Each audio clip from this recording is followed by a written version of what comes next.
And we're live. We're live. Hi. What's up? How is everyone? Welcome to FC Instant. My Thank first you. time having you on the show, and Thank I'm you. super excited. Do you like live chats?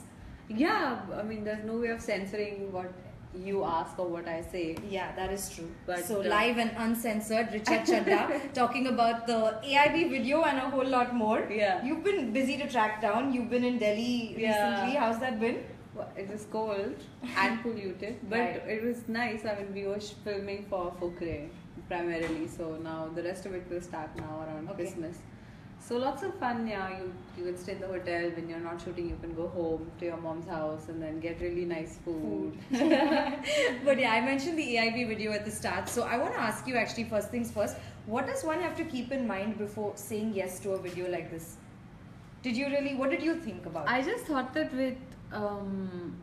first of all, it did cross my mind that I felt like some people might be offended, but then I thought that everyone's evolved since then, you know. Offended. How much we love that word, don't we? But no, everyone just I feel also like it's vigilantism only on Twitter and Facebook. That it's not real. Mm-hmm. It's just people throwing stones in the air.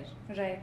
Because it's literally it's just ones and It's zeros. that little bubble that we live in. Yeah. So, because of that, I mean, it's like us making fun of actresses from the late 80s, early 90s. So it's of how they were styled or what poofy clothes they would wear or the lashes and the things like that. So, I mean, we all saw it and we all grew up to it, but I mean, it's funny now. So, I think in the same way we question things that we probably grew up watching and how it would have had a subconscious impact. And I think the video, very cleverly, I think AIB put the right context for the video in the beginning, almost like a disclaimer saying, hey, this is why we think this was important to do. Right. So, I mean, in that sense, I think it's important to do stuff like that. I love and so much fun. So much fun, exactly. I love not even so subtle messaging and the fact that they made it so much fun.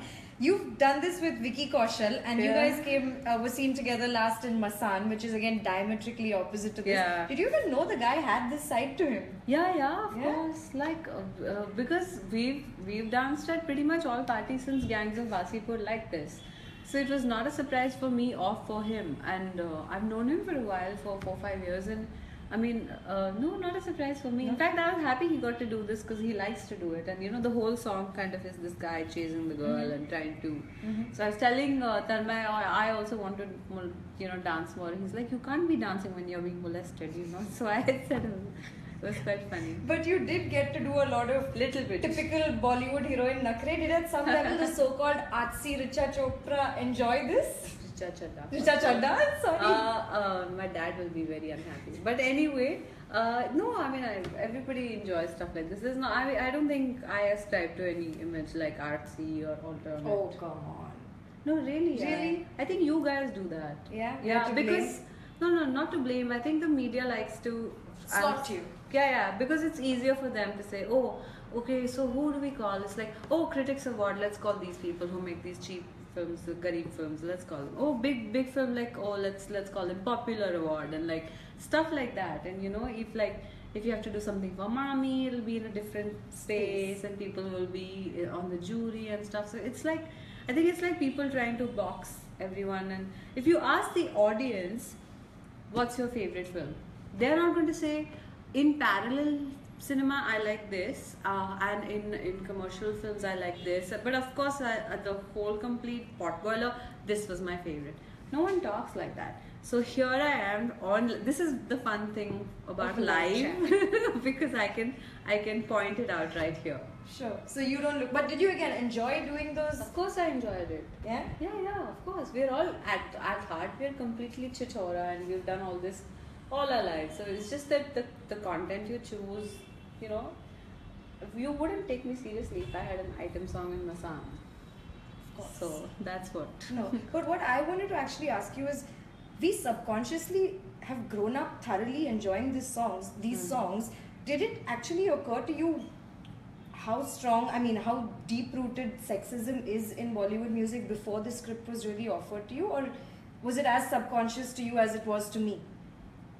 I would say it was subconscious till I became a part of the industry. Then you realize, because you're literally analyzing every word, every dialogue, every shot, and you wonder what the intention behind whatever is written or said really is. So Right. at that point, you do like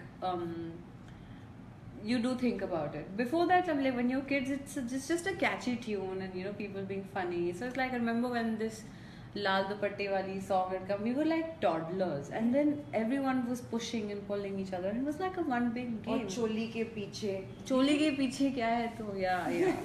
We all grew up to that. So you said you start I analyzing. loved that song though. It was such a beautiful, melodic kind of course. dance attraction and whatever. Yeah. I still don't mind that. You know why? Because it's a woman saying, "Choli ke piche kya hai?" She's saying that, "Hey, look at I'm so sexy. This is my sexuality," and she's taking charge of it. Mhm. And she's saying, "Tu meri gulami kar le," and all that in the What you lyrics. are against is probably the lack of accepting consent. Basically, the importance of consent. I'm not against anything. I'm just saying I think it's time we stop and look at some stuff. Okay. At least question it. Now that we are in the business, and I think तो हमारा हक बनता है कुछ No, सवाल so you said that now you analyze stuff a lot more now that you're in the business. So what happens when you analyze it? I mean, when you aren't okay with a stereotype that is offered to you in a script, what happens then? What is the I've next had a step? couple of situations where I felt like something that was said was not correct or would make it wouldn't. I did a film recently which had something about people who get some sexually transmitted diseases and then possible discrimination from people who get HIV positive or AIDS, and just because there's so much misinformation around it in this country. Right. So, but when I raised that question with the director, he agreed it with me, and we kind of modified it and found a way to play it differently without changing the line. Okay. You know what I'm saying? Okay. So you're just a lot more aware now with. I think everyone is. Everyone is. Like I remember the repercussions that Anushka Sharma faced after Sultan about what her character having given up sports in order to be a mother, and she came out very strongly speaking about that. Really. Yeah, yeah. But she said choice is freedom. Right. You're right. And I agree with her. Yeah. I think it's in many ways it's progressive to show a film in the North Indian belt about a woman who's a wrestler and who inspires a guy to take up wrestling and then chooses not to pursue it when she has a child and goes back to it once the child is That's growing right. up. Who's going to see? It's like so. It's like pro-life and abortion debates in America. But this is what I'm saying. It's I think choice is liberating. Sure. I want to actually read out to you a comment that I read on the YouTube comment section for the video. It's Mamsini Sethi. I don't know if you're watching, but she said that Bollywood will never learn, and that's the sad reality. How much do you agree with this? Okay, hi Vamsini. We need to have some hope in life. First of all, Bollywood is an imaginary landscape. There's no station in Bombay that goes from Sion to Dadar to Andheri and stops at Bollywood. We've made this thing up. It doesn't really exist. It's the Hindi film industry. And I think that we are evolving. And I think people like me represent change in it. So I don't think that it's possible for us to never change. Because if that was the case, I wouldn't even be sitting here. In my first big breakthrough film, I played mother to someone who's twice my age. I wouldn't be sitting here if Bollywood was not changing. I hope you're happy. There's another comment by someone called Subramanya Shenoy who says 48 seconds. इसके बीच में coffee P सकते हैं? Please, absolutely, feel completely free. So Subramanya Shenoy says 48 seconds into the video and I'm already bored. Richa Chadda ke itne bure din. Now, is this a mentality that you feared when you did the video? Not at all. First of all, who's this person? Why are we giving him any importance by reading this comment? It's probably he's offended that it was designed for people like him, so he's like, oh my god, now I have to learn. Oh. Right. So leave it. It doesn't even matter. Okay. Are there any questions coming in live that we want to take as well? Sakshi on Twitter asks, is there a stereotyping in Bollywood that you fear?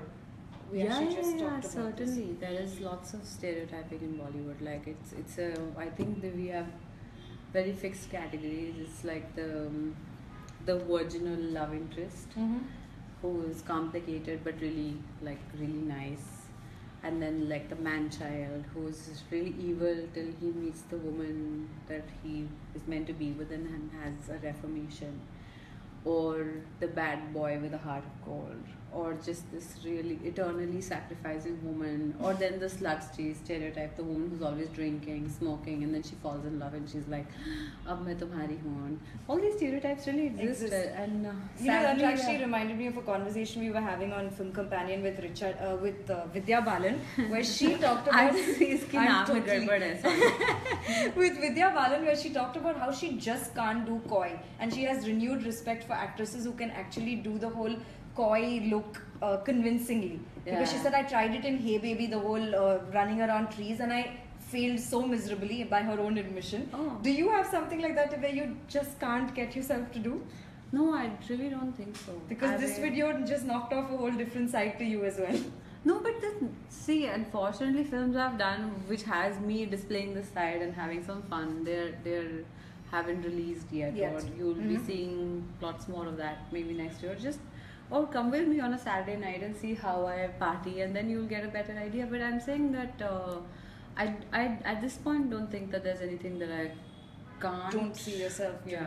I don't see myself not doing anything, because that's pretty much been my thing, that while I'm young, I really want to experiment quickly. I'll play like a bad woman, a good woman, old woman, a young woman, all kinds of things. Yeah, so no stereotypes for Richa Chadda for sure. Any more questions that you want to take before I slowly Mohammed wrap? has to ask, do you think it's okay to make masala films along with ones which are meaningful? Is it okay to mix up the bag, or do you need to do one in order to do another?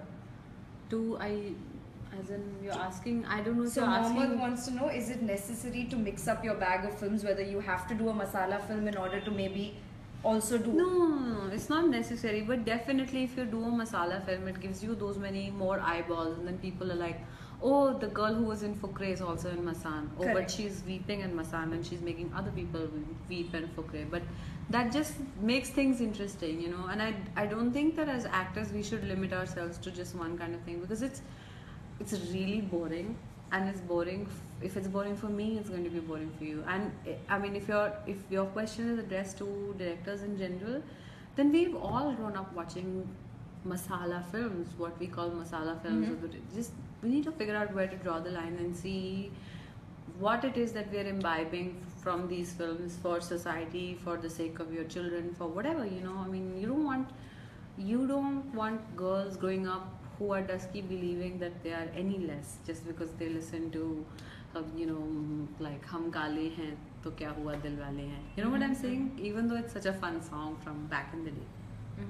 Does that make any sense? Yeah, very much actually. I want to ask you, what is that one song that you admit growing up was quite the earworm to you, and it suddenly opened your eyes to, oh shit, what have I been singing all this while?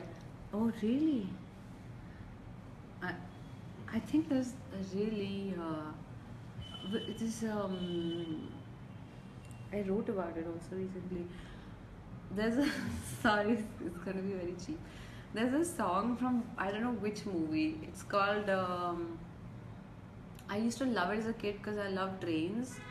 So the song was "Main मालगाड़ी तू धक्का लगा धक्का लगा धक्का लगा गरम हो गया इंजन मेरा जल्दी गाड़ी चला" or something. What the hell? And it was very like thrusty and stuff. And I remember I used to love dancing as a kid, and like I was totla also. "Main माल डाली तो दत्ता लगा." I used to keep singing.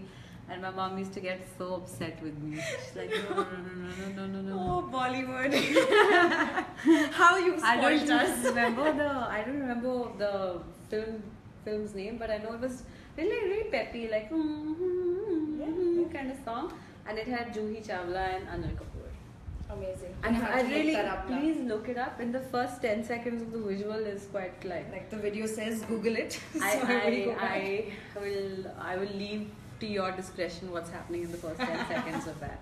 Okay, I can take one last question if there's something really interesting, but I want to wrap up by asking you, what does 2017 look like for you? What is in store? What can you talk about? What can you not talk about? When do we see you next? 2017 will be really interesting because I'm going to be dabbling in several things.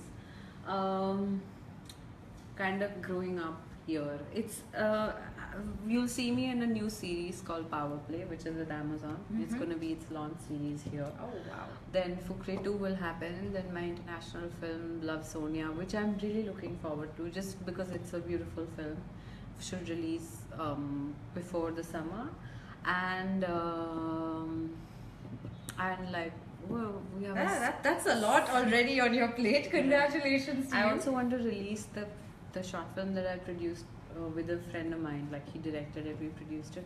Finding this is the holiday season, so it's not gonna. We are not gonna do it now, but I get just the want right it to slot be. for it. No, Yeah. I want it to be free. Like, Oh. yeah, it's going to be a short film that has to be free, and everybody should be able to watch it. Wow, that's a very optimistic note that I'm going to wrap things up. Thank you so much for coming on the show. Thank you so much for entertaining us so much with that video. Oh, really? It is amazing, amazing fun. Thank you guys for tuning in to FC Instant. Stay tuned to Film Companion. Lots more fun stuff coming up with her. Bye. See you. Lots more.